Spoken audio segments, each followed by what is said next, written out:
देवाय नमः। श्री द्वादशांग श्रुतदेव्यै नमः। आचार्य श्री आदिसागर महावीर कीर्ति सन्मति सागर गुरुभ्यो नमो नमः। प्रिय धर्मात्मन, भक्ति निर्भर आचार्य श्री मानतुंग जी महाराज अपने आराध्य देव की भक्तामर स्तोत्र के माध्यम से स्तुति कर रहे हैं। आज हम 90 पद्य की चर्चा करेंगे।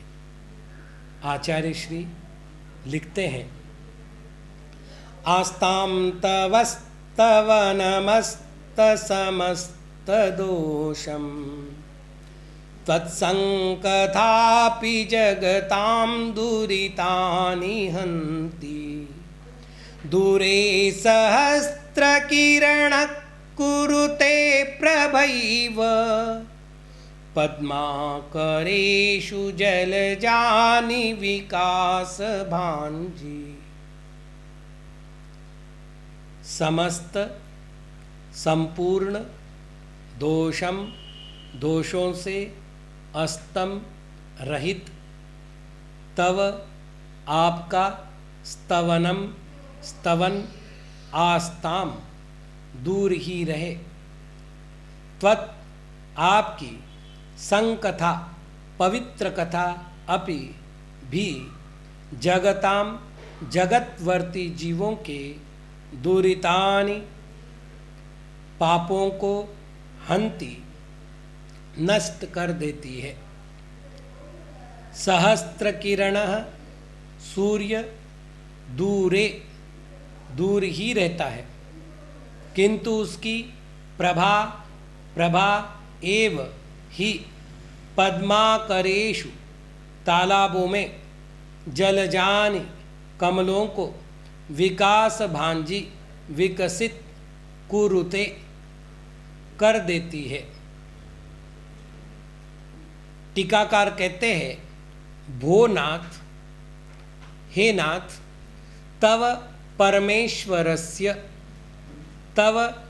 परमेश्वर का स्तवनम दूरे आस्ताम तिष्ठतु, स्तवन दूर ही आस्ताम रहे। त्वत्संकथापि भागवती वार्तापि, त्वत्संकथा अपि भगवान की वार्ता भी जगताम लोकानाम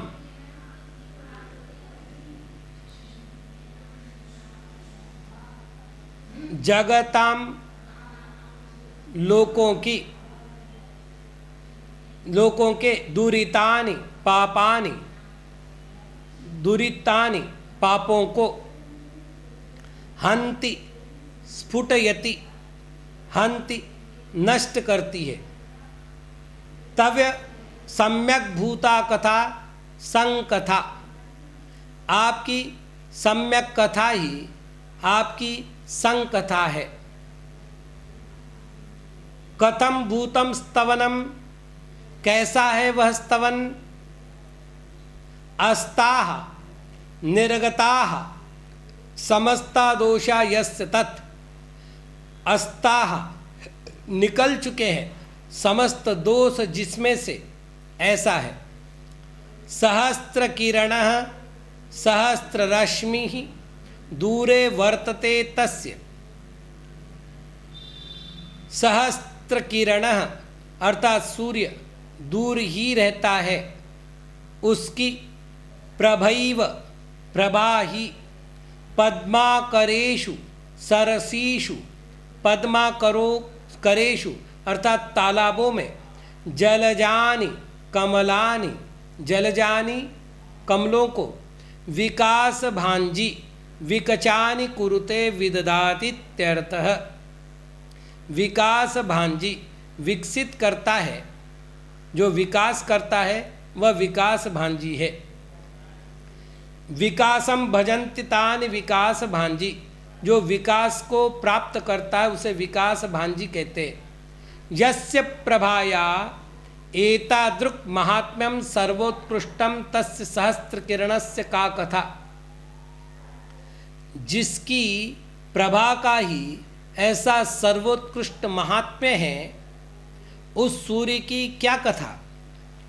एवं यस्य कथायाः सकाशादेकतादृक् महात्म्यम तस्य स्तवनस्य का कथा। और इसी प्रकार जिसकी कथा का ऐसा महात्म्य हो, उसके स्तवन का क्या कहना। भगवतः स्तवनस्य महात्म्यम सर्वोत्कृष्टमिति भावः। भगवान के स्तवन का महात्म्य सर्वोत्कृष्ट है, ऐसा इसका भाव है।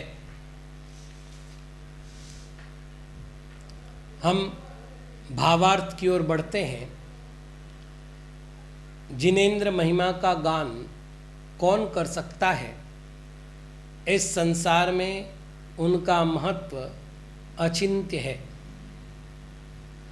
पूर्ववर्ती पद्य में द्युतिमुपैति इस शब्द का प्रयोग किया गया था। उस पद्य में आगत उदाहरण में यह कहा गया था कि नलिनी दल पर स्थित जल बिंदु सूर्य किरणों के प्रभाव से मोतियों के समान विकसित हो रहे हैं, प्रतीत हो रहे हैं, जान पड़ते हैं। इस पद्य में विकास भांजी इस विशेषण रूप शब्द का प्रयोग किया गया है।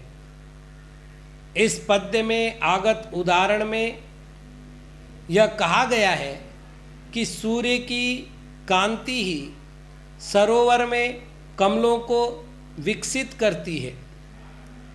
तात्पर्य यह है कि पूर्ववर्ती पद्य में यह बताया गया था कि जिस प्रकार मूल्यहीन जलबिंदु नलिनी दल के संपर्क में रहने पर तथा सूर्य किरणों के प्रताप से मोतियों के समान मूल्यवान प्रतीत होता है, उसी प्रकार मेरा यह स्तोत्र मुझ अज्ञानी के द्वारा लिपिबद्ध होने के कारण मूल्यहीन है,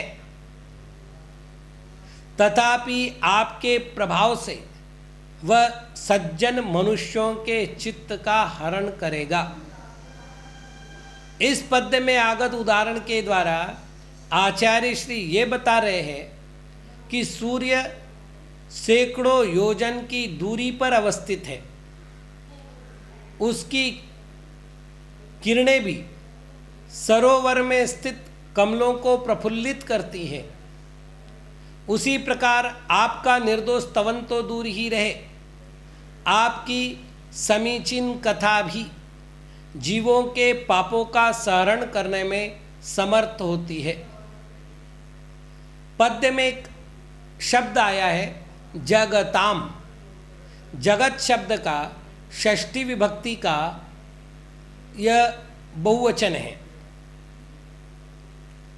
जगत शब्द क्षेत्रवाचक है, अतः जगताम शब्द का अर्थ होता है जगत के,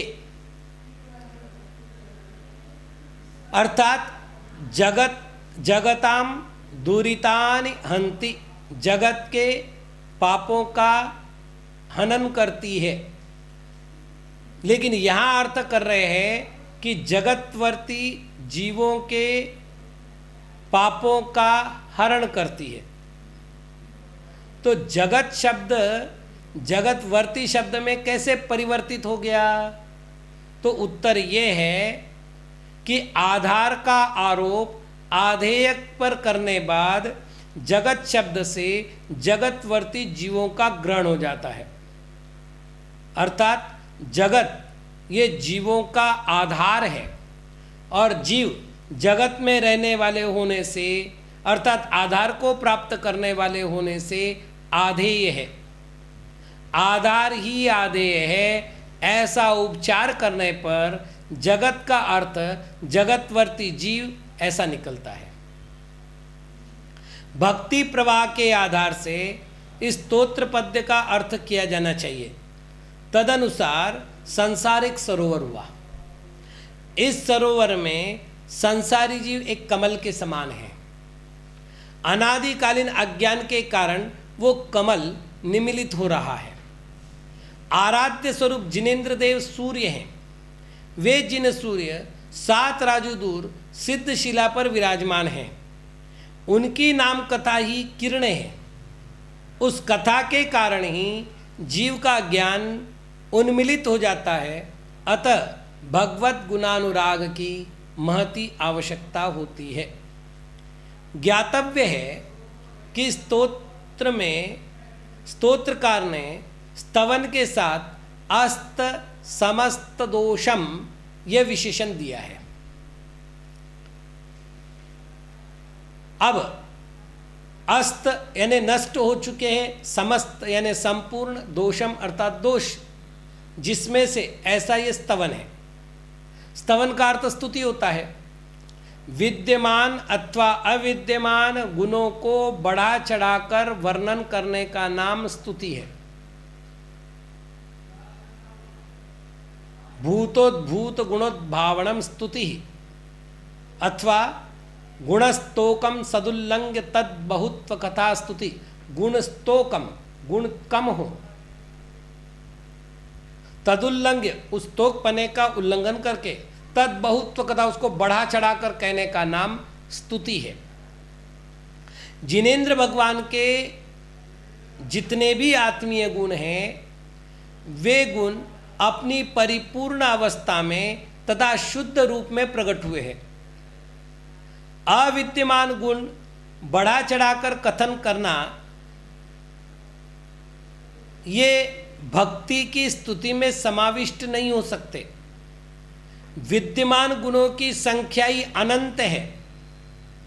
कोई भी जीव अनंत के अनंतत्व को जान सकता है, लेकिन अनंत के अनंतत्व का कथन नहीं कर सकता, क्योंकि संख्यात शब्दों का लेकर अनंत गुणों का वर्णन करने का प्रयत्न करना घाघर में सागर भरने के समान निश्चित रूप से असफल होने के योग्य प्रयत्न है।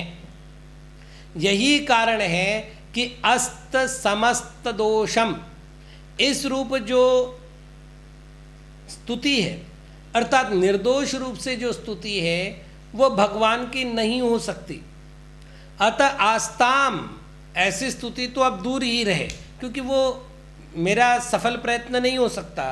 तो जो सफल मनोरथ नहीं हो सकता उसको क्या करे। अतः स्तुति की चर्चा को तो आस्ताम अब विराम लेते हैं। फिर क्या करते हैं, आत्मोद्धार का उपाय कौन सा है? तो फिर उत्तर देते हैं कि इसके लिए जिनेश्वर भगवान का नामस्मरण ही पर्याप्त है। तो यह मतितार्थ आचार्य महाराज ने त्वत्संग कथापि इस शब्द के द्वारा प्रकट किए। यहाँ फिर प्रश्न होगा कि भगवान के नामस्मरण से पापों का विनाश कैसे होता है? तो सरल सरल उत्तर है, भगवान का जब नामस्मरण में लीन होता हुआ मन है, वह अशुभ योग से हटता है। नामस्मरण करने के लिए जिन वचनों का प्रयोग होता है, उसमें अशुभ वचन दूर हो जाते हैं। भगवान का नामस्मरण करने के लिए जो तत्पर हुआ शरीर है, उसमें अशुभ का योग दूर होता है। दुष्प्रणिधानों का परित्यागी व्यवहार गुप्ती है, उस गुप्ती के प्रभाव से पापों का विनाश होता है। इस समस्त कार्य पद्धति में जिनेंद्र भगवान का नामस्मरण ही निमित्त कारण है, अतः उससे पापों का विनाश होता है, ऐसा आचार्य महाराज ने कथन किया है। तात्पर्य यह है कि हे भगवान, मैं आपकी स्तुति न करूं, न कर सकूं तो मुझे कोई दुख नहीं है। मैं स्तुति के बहाने आपका नामस्मरण ही करना पर्याप्त समझता हूँ, क्योंकि सूर्य भले ही प्राप्त ना हो, सूर्य की किरणों से भी तालाब में कमल विकसित हो जाते हैं, वैसे आपके नामस्मरण से मेरे आत्मा का विकास होता है, उद्धार होता है। यह इस पद्य का तात्पर्य है। आज इतना ही। ओम नमः।